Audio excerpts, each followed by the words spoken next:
Welcome to all. As a part of the course on insolvency and bankruptcy law in India, today we are going to discuss on the concept valuation of corporate debtor and other aspects relating to valuation. So in the previous class, we have discussed what is information memorandum, the meaning of information memorandum, the contents of information memorandum. Okay, then subsequently we have discussed request for resolution plan. So whenever you are requesting the resolution plan, the major points to be considered, major points to be stated in the information memorandum we have discussed. Then common steps involved in the requesting the resolution plan we have discussed in the previous class. Then evaluation matrix. So all these things we have discussed in the previous class. Now let us discuss about valuation. So regulation 27 of CRP regulations provides for which deals with the regulations relating to valuation. So which provides that the resolution professional shall within 7 days of his appointment, but not later than 47 days from the insolvency commencement date, appoint two registered valuers to determine the fair value and the liquidation value of the corporate debtor in accordance with the regulation 35. So regulation 27 of CRP regulation provides that within 7 days from the date of appointment, the resolution professional. So once the resolution professional is appointed, immediately what is expected to do? He is supposed to appoint two register valuers. Okay. So these register valuers, they are going to determine two values. We are going to discuss in detail two categories of values. One is fair value, another is liquidation value. Okay. So to determine the fair value and liquidation value of the corporate debtor, okay, they are going to appoint the two register valuers. So NCLAT, in the case of Jayanta Banerjee versus Shashi Agarwal, it was held that the resolution professional, he shall appoint valuers as required under regulation 27 within the time limitation. So in this case law, it was reiterated actually. Okay, so there is no further explanation actually. So it was reiterated that it is the responsibility of the resolution professional to appoint the two registered valuers compulsorily, so that they are going to take two valuations. Okay, if there is any discrepancy is there, if a lot of difference, okay, the difference between these two valuations is more, then in such cases they can appoint third valuer also. Okay, but generally they are going to assess based on the two valuations. Okay, then let us look at regulation 35. Okay, so because in regulation 37 it is clearly provided that, okay, so they are going to determine the fair value and liquidation value in accordance with regulation 35. Now let us look at what is there in regulation 35. Okay, so the fair value and liquidation value shall be determined in the following manner. Please look at the how you are going to determine.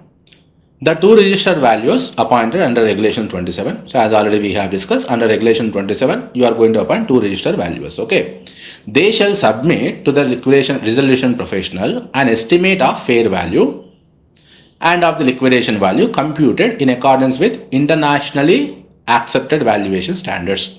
Okay, so from this regulation we have to highlight the points: fair value, liquidation value, internationally accepted valuation standards. Okay, so after physical verification, this is also very important. Okay, after physical verification of inventory and fixed assets of the corporate debtor, so the estimation of the fair value is required, liquidation value is required, and that must be in accordance with the internationally accepted valuation standards.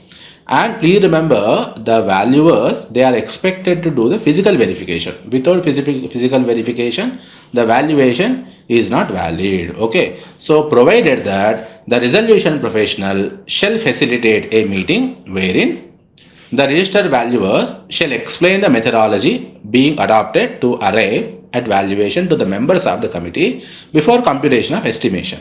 So why? Because committee of the creditors, obviously they are creditors, but they may not have expertise knowledge on the valuation.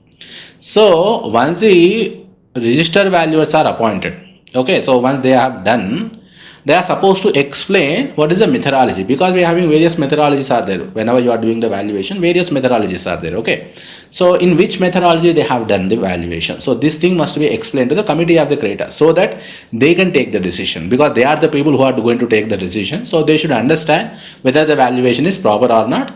Obviously it is expected to be proper only, but how they have arrived, okay, so this has to be known to the committee of the creditors. Okay, so if the two estimates of the value in an asset class are significantly different, or on receipt of a proposal to appoint a third register valuer from the committee of the creditor, the resolution professional may appoint a third register valuer. So as already we have discussed, generally you are going to go with the two valuations.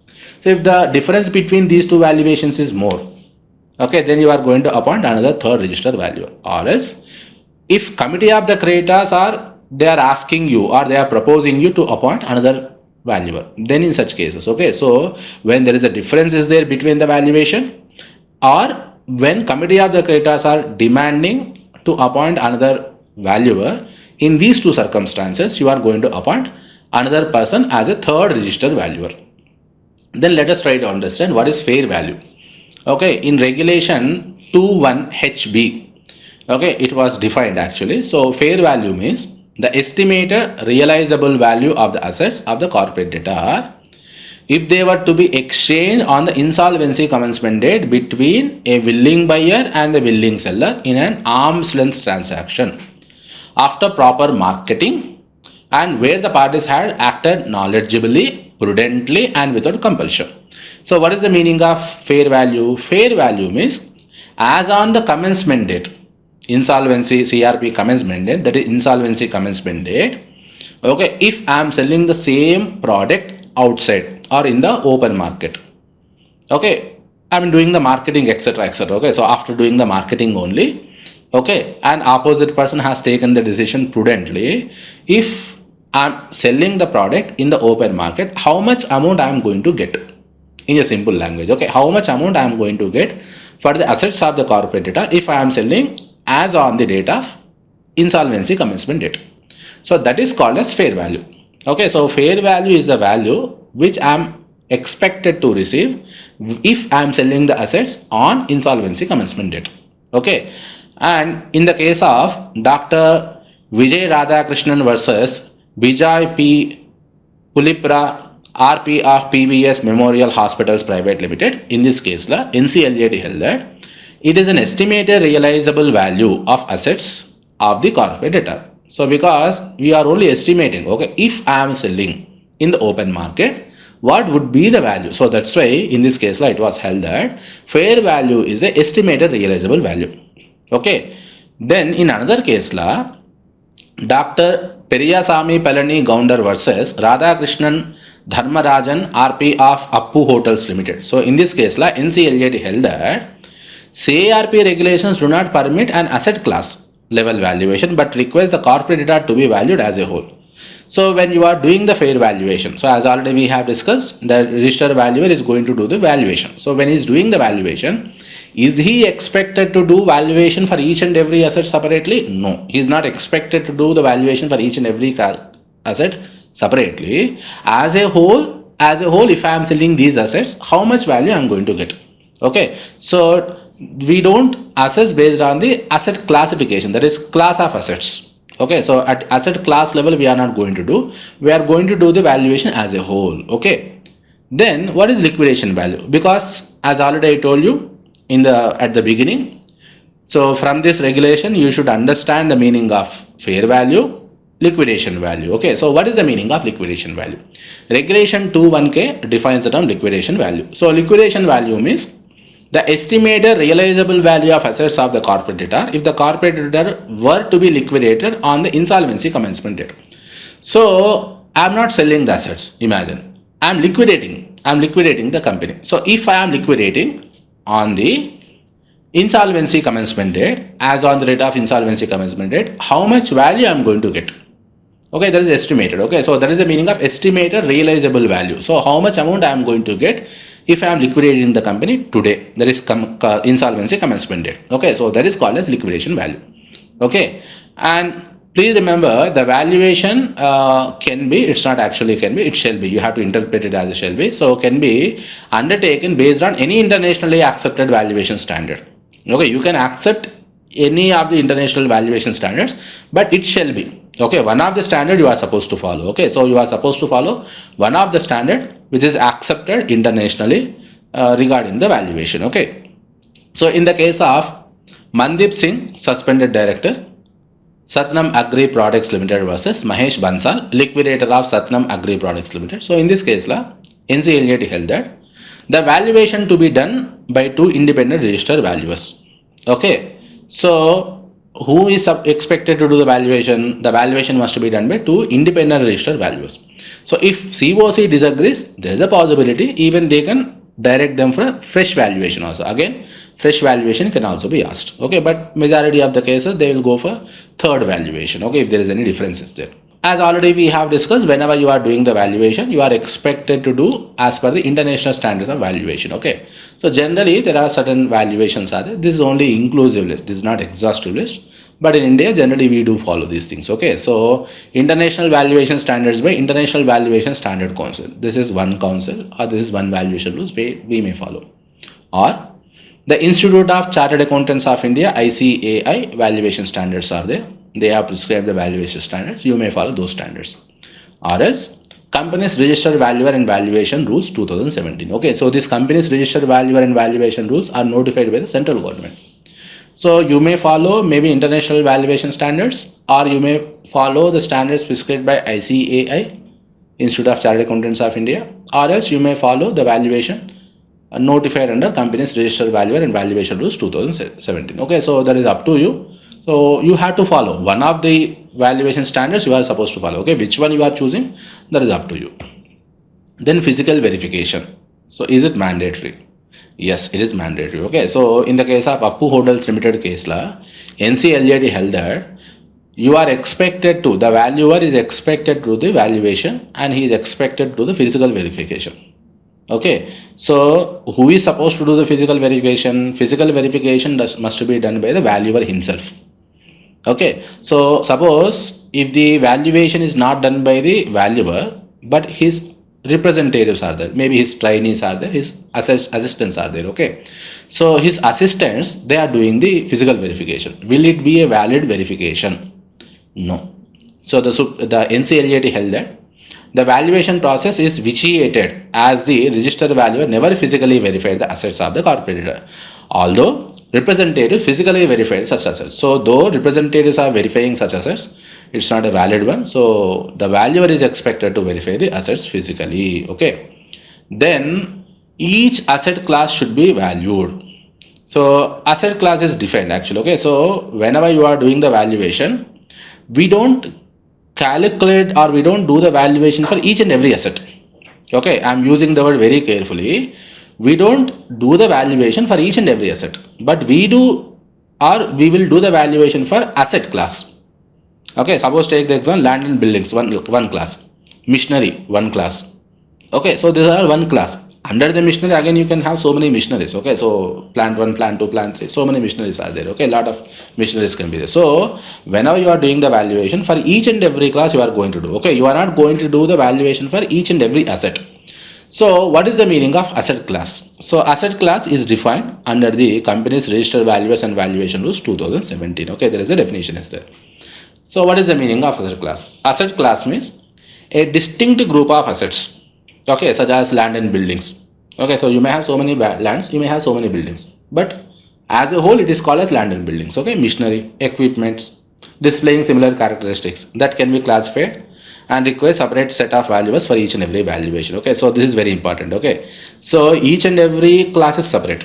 Okay, so the valuers, when you are appointing, everyone may not be eligible to do the valuation for each and every class. Okay, so suppose if you take the immovable property, the valuers will be different. If you take the securities, the valuers will be different. If you take the intellectual property, the valuers will be different.